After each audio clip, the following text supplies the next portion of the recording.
morning. My name is Nick Vacanti. I work for Northgate Constructors. Recently came off the DFW Connector project. I'm going to first start out giving a little project background, introduce the project team and the timeline of the project. What you see on screen is a schematic of the DFW Connector project. It was 8.4 miles long. It was roughly $1 billion contract. You can see in red, those are the main lines and ramps for the project. Blue was the express or toll lanes running through the center of the project. You see the green, the frontage roads, and the 5 major intersections that we rebuilt for the city of Grapevine and South Lake. So it was a pretty large project. We had to supply a pretty large fleet to build it. The project team. So obviously, TxDOT was the owner of the project. Our GEC was Jacobs Engineering. The developer was Northgate Constructors, which was a Kiewit and Zachary joint venture partnership. Our designer was Parsons Brinkerhoff, or PB, and our QA firm was PSI.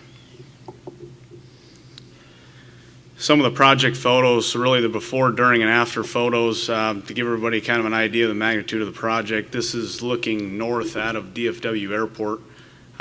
This is December 2010. The project actually broke ground in February 2010, so this is about 10 months of construction. You can see we began building out in Greenfield.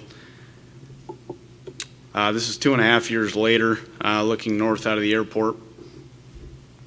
Same view. And this was April 2014, after we received final acceptance on the project. Really another view, so this is looking west out of DFW Airport. Again, this is 10 months into the construction. You can see we're rebuilding the middle section. We've got traffic detoured on the outsides. This is 2.5 years after the beginning of construction. And this next picture is actually looking back the other direction. So this is looking eastbound out of DFW Airport. This is the widest point of the project. We took an existing 14 lanes and developed 24 lanes in this section. That's including frontage roads. Here's just another image. You can see our maintenance facility in the lower right-hand corner. That's one of the larger Chevy dealerships in Texas on the top left that we built a bridge over the top of. This is 2.5 years in, and then here's final acceptance in that area. And lastly, one of the most improved portions of the project, this is Highway 26, which was a major intersection in the city of Grapevine. This is 10 months into construction. We hadn't touched it at this point. This is looking the other direction, again 2.5 years later, and final acceptance of 2014. April 2014. So really to give you an idea of really the magnitude of the project and the equipment, the assets that we had to staff up to really build the project in whole, I'm going to talk a little bit about our telematics and our asset management. We chose back in 2010 to use an exact track technology. This does a lot of the same things that Dalton was just talking about. This offers your real-time mapping of the equipment fleet. This included each one of our pieces of equipment, company pickups, vehicles, included trailers, everything down to light plants, anything we could stick a GPS device on and really track. It would give you the real-time operating condition of that asset. It supplies utilization reports that I'll show and further break down a little later on. You can draw geofencing and lockdown parameters. A project that's 8.5 miles long, you really wanted to make sure you knew where your pieces of equipment were going on a day-to-day basis. So when you showed up to work the next morning, they weren't 8.5 miles on the other side of the project. This also was good for security measures across the job when you can draw a geofence, and as soon as it leaves that geofence, you understand that piece of equipment probably shouldn't be moving that direction.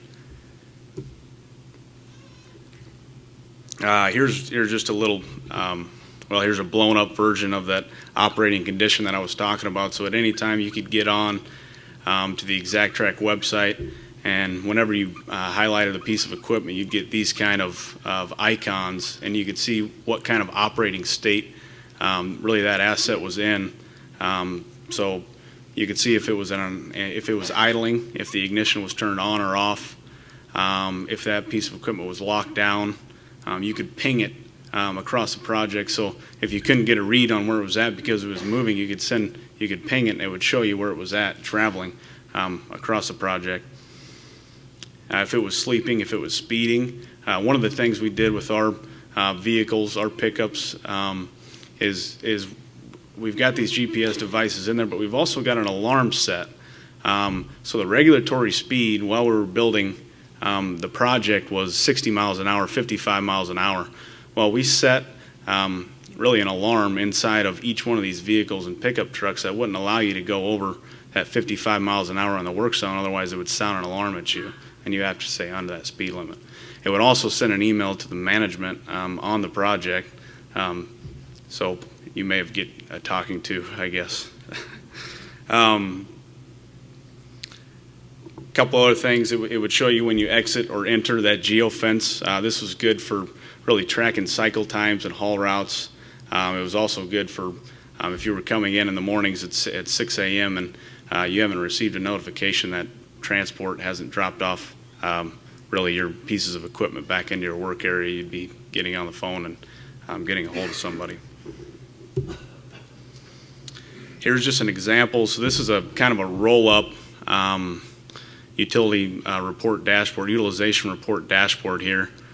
So productivity usage, you can see we've got trucks, dozers, backhoes, motor graders, excavators, and rollers.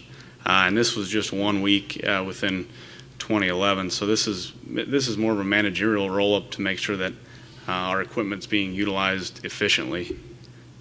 Now this is more of a day-to-day or weekly superintendent type report. You can see that's just an example of our dozers or our motor graders down below. You can see the percent use that it was actually running at. So 182% means that it was operating day and night shift. And you can see a D4 was operating 23% of the time within that week, which would give you really a leg up on is that piece of equipment really necessary to have around, or do we have to hire another crew to possibly utilize that piece of equipment? I mean, at one point across the DFW connector project, we had over 1,000 people on the project. So, there was a lot of crews coming and going, a lot of people being utilized in day shifts, night shifts, swing shifts. And looking at a report like this, it would definitely give us a leg up on where to put those crews and those shifts really throughout time. But you can see it gives you the runtime hours, the idling hours, the rolling hours, and the miles. These reports were also vital in getting our idle times down. We saved quite a bit of money in idling, where if you idled for longer than 15 minutes on the project, you would also make an email report to our management really saying that your piece of machinery, your vehicle idled longer than 15 minutes, which was unnecessary. So it really cracked down on turning equipment off and not wasting fuel. Here's a knock viewer that ExactTrack technology had to offer, and this was really production based.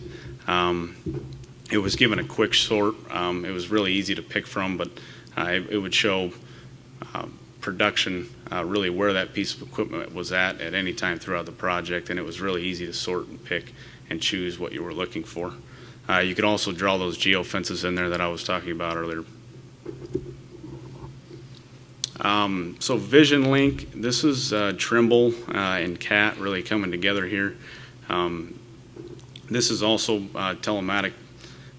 It would give you the status, any open alerts, vents, the diagnostics, fuel analysis, fluid analysis on CAT equipment that we had across the project.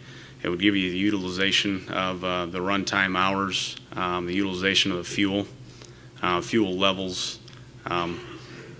You can see in that bottom box, it would show you how long that idle it was working or it was running. today over a 7-day period or over 30 days. There's an example of really VisionLink's utilization report, where you can see the blue bars were when that piece of equipment or when that asset was working, and the white spaces between it was when it was sitting idle or when it was not working. And this is really a report generated by VisionLink as well, where it compares it to a expected runtime of 40 hours, and it shows you the overall efficiency and utilization based on a 40-hour work week of that asset. With an equipment fleet that large, obviously we needed to take care of it. So we went with these smart lube trucks across the project. Some of the things that the smart lube trucks had to offer, so you had an OEM computer display screen, and when the lube truck driver would get out in the field, it would automatically give him all the pieces of equipment that were in with 200 feet radius of his lube truck. It would give him the meter hours displayed for that unit, so we would understand which ones he should go to first. Again, it tracks and records all the fuel, oil, and grease that was given to that piece of equipment specifically. Each piece of equipment that he chose was almost like its own cost account, and all the fuel, oil, and grease that he would pump into that piece of machinery was really recorded in its own cost code for the most part. Some of the advantages, some of the things that it did for us is it eliminates man hour and the event of human error for manually tracking, the amount of fuel, oil, and grease you're putting in these machines. Here is the OEM online database. This is the example of one lube truck in one day. It really shows a breadcrumb trail of the fuel, oil, and grease that he dispensed to the equipment and the times that it happened. This allowed our team to become more efficient at some of the routes that they were taking, really recognize the areas that they needed to be at first, analyze what traffic was doing that day, what time of the day were they running through. I mean, with 250,000 vehicles passing through the corridor every day, you really had to be strategic on which routes you took and finding these pieces of equipment. And then another thing it offered, so it automatically uploaded our fuel quantities into the system. So really that took the tracking aspect out of it and completely automated all of that. So third party, this was something that at the beginning of the project we felt we needed to get our hands on, was telematics and tracking third-party suppliers and haulers across the project, because it's really hard to control that aspect. So 5 Qubits is a piece of software that we chose in the beginning of the project to help us do this. And to read it there for you, it's a web-based software designed to electronically integrate a buyer with its suppliers and haulers throughout the purchasing process of bulk materials. So really what it did for us is we'd go online and we would place an order to a supplier. The supplier would then contact the hauler. The hauler would come to the supplier, and I'm talking large aggregate, I'm talking RCP, anything up to even girders. We track through 5 Qubits. But the hauler would come to the supplier, he'd get on the scale, he'd weigh in. Electronic ticket would be automatically generated, and it would be sent into the system 5 Qubits. So when that truck showed up on site, really all we were doing is comparing the ticket that we received to what was already in the database. So there was no manual entry of these tickets. There was no phone calls back and forth between the supplier trying to reconcile a lot of these tickets or orders in general, because everything took place online. And when we hired outside rent trucking, because Northgate Constructors, we only had a certain amount of legal hauls and that we were able to put on the road. I think we had 5 or 6 of them. So when we were running big paving and dirt spreads, we'd have to hire in trucks. Well, a way for us to hire in trucks and really keep tabs on them was 5 Qubits supplied us these Track It GPS cell phones these acted as time cards for the truckers. So when the trucker showed up on site, you'd give him this track, a GPS cell phone. He would sign in and sign out. So you were paying him to the minute instead of rounding up to the 15th minute or the 30th minute. Another thing it also gave us was his real-time location.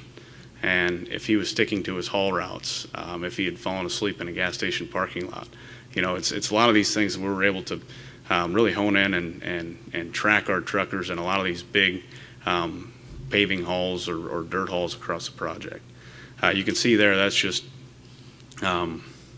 really tandems and belly dumps that we had on the project at that time. And on the right side, that column is displaying all the trucks and truck numbers.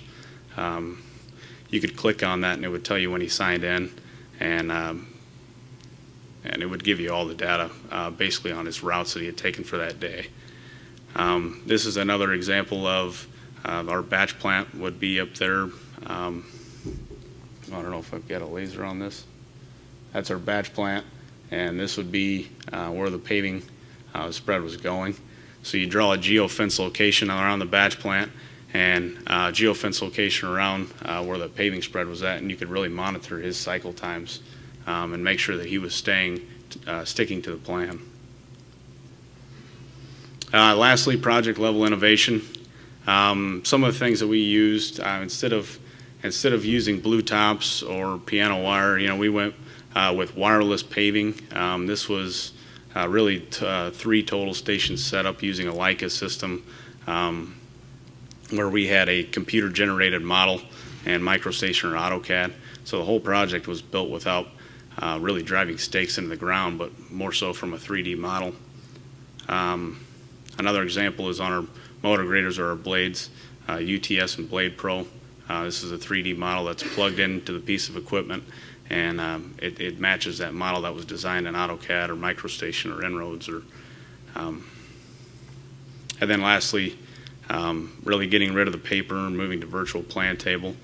With the amount of plan sheets that we accumulate daily or weekly, we went to a virtual plan table, which was every single plan sheet that we had on the project was stored in a centralized location, and you were able to sort by discipline and really review any plan sheet you wanted in the field, as opposed to carrying around 10 or 20 binders with you to make sure you were building the right thing. So